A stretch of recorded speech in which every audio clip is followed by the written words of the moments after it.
Então, vamos abordar um tema um pouquinho diferente hoje, sobre a zona de conforto. E, para começar, eu lançaria uma pergunta, inclusive para o amigo aí, Haroldo, né? Colocar algumas questões, entre as quais as seguintes, né? Nós temos aquele que precisa ser empurrado ou aquele que coloca as coisas em movimento, né? Então, em que lugar que a gente está? Lembrando que, né, o nosso planeta Terra, o sistema solar, a galáxia, enfim, o próprio planeta Terra é como se fosse um peão, né, que se move com a velocidade superior à velocidade da luz e gira em torno de outras estrelas, enfim, a gente está em constante movimento. Então, desses dois polos, em que lugar que a gente se encontra, né? Quando a gente vai propor a falar um pouquinho sobre essa questão da zona de conforto, tem uma palavra que ela me parece bem pertinente, que é a questão do risco, né? O risco, o conservadorismo, quanto a gente pretende se envolver nesse risco.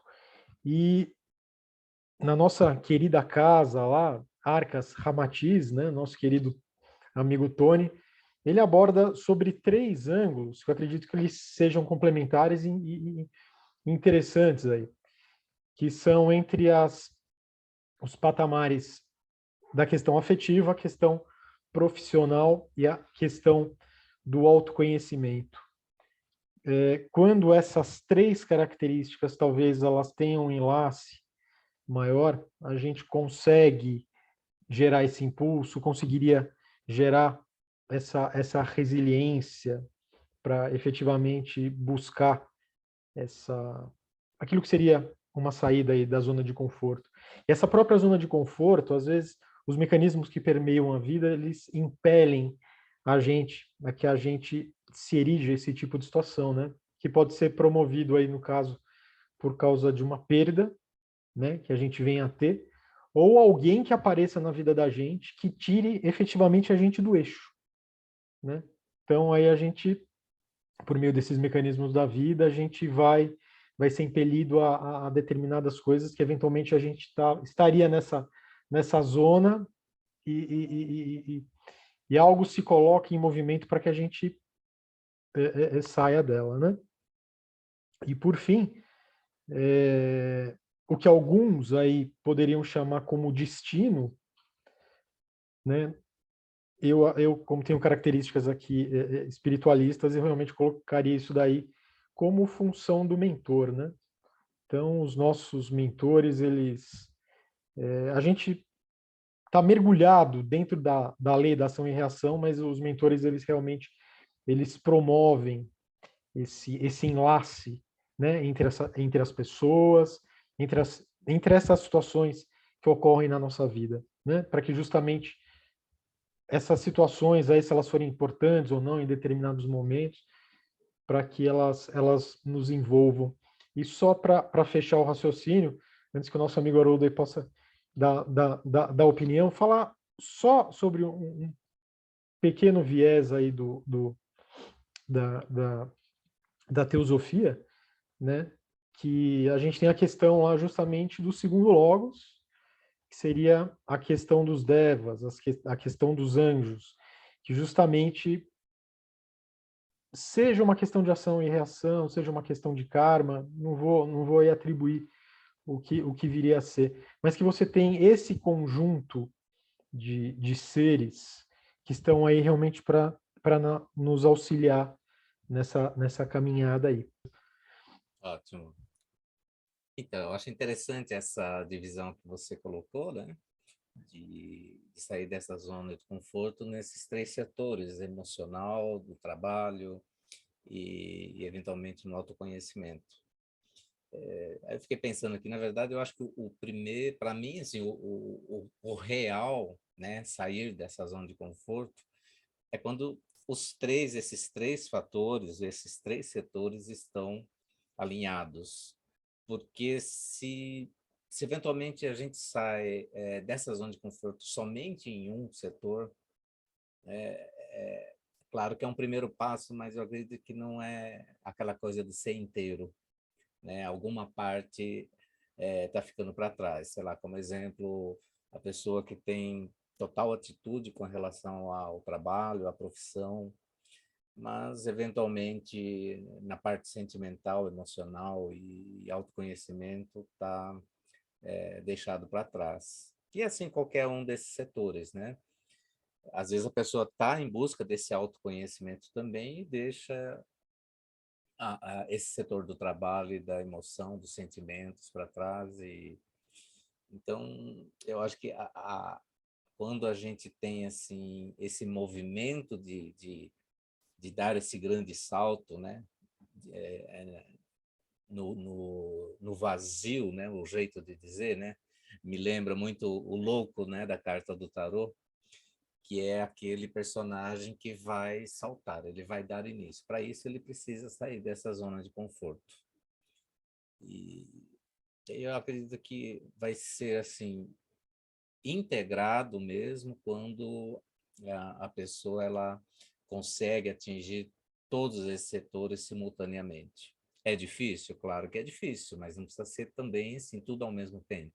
Mas eu acho que precisa desse cuidado, dessa reflexão de que todos os setores precisam estar caminhando junto para que não haja defasagem num setor ou no outro. Porque aí eu acho que de nada adiantaria assim ter esse movimento só com uma perna, né? Eu diria assim, a gente não anda se a gente movimenta só uma perna. Então, num primeiro momento, eu acho que seria isso, né? A minha primeira opinião, que todos esses setores têm que estar alinhados. E você? Inclusive, eu sei que pode parecer talvez um pouco já, talvez exaustivo esse tema que eu vou trazer. Tem aquela questão da pirâmide de Maslow, né? Mas, por exemplo, se a gente menciona em relação, primeiro, aquelas necessidades básicas de alimentação. Alimentação essa que a gente pode estar utilizando aí como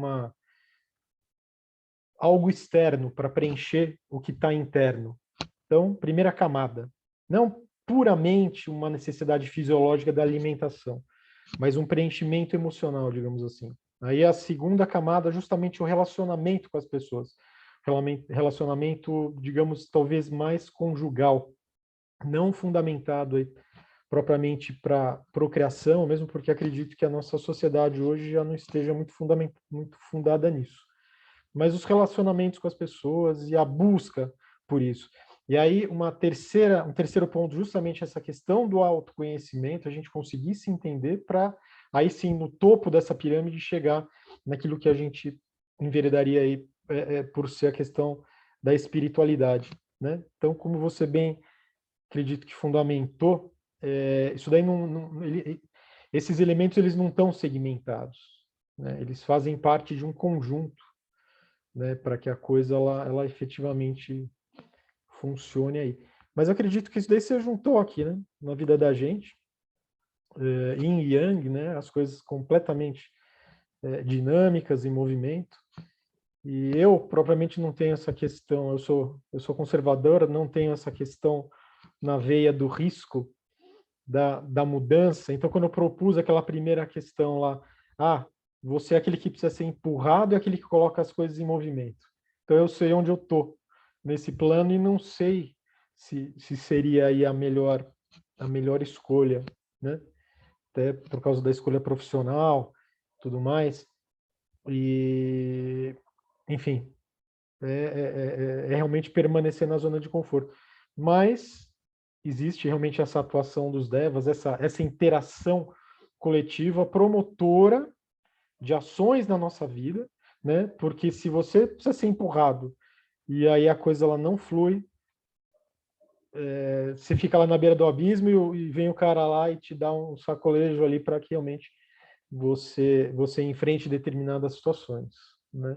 Sempre de acordo com os fardos que a gente consiga carregar aí, no caso, né? Mas acredito que seria essa abordagem aí. Você teria mais algo assim a completar?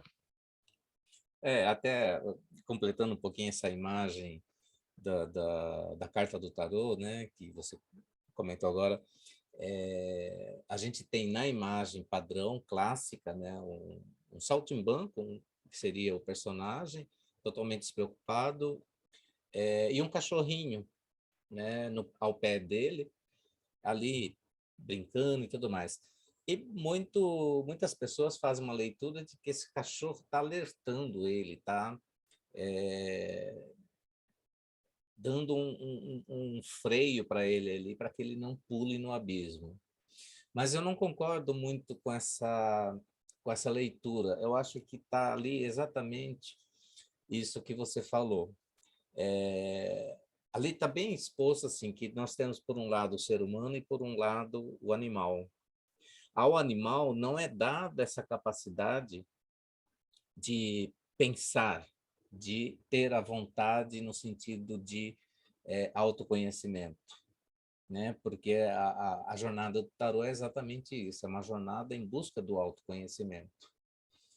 E ali também, eu acho que está bem definido assim, que temos que ter essa diferença, que nós temos essa capacidade, nós fomos dotados dessa capacidade de prover o autoconhecimento, né? E as oportunidades são dadas, as oportunidades estão, quer dizer, o abismo está ali, né? E o abismo aí não é necessariamente essa ideia de um buraco que você vai cair e se machucar, não é isso, é o salto para o desconhecido, é sair da zona de segurança, né? Então é bem uma imagem arquetípica aí.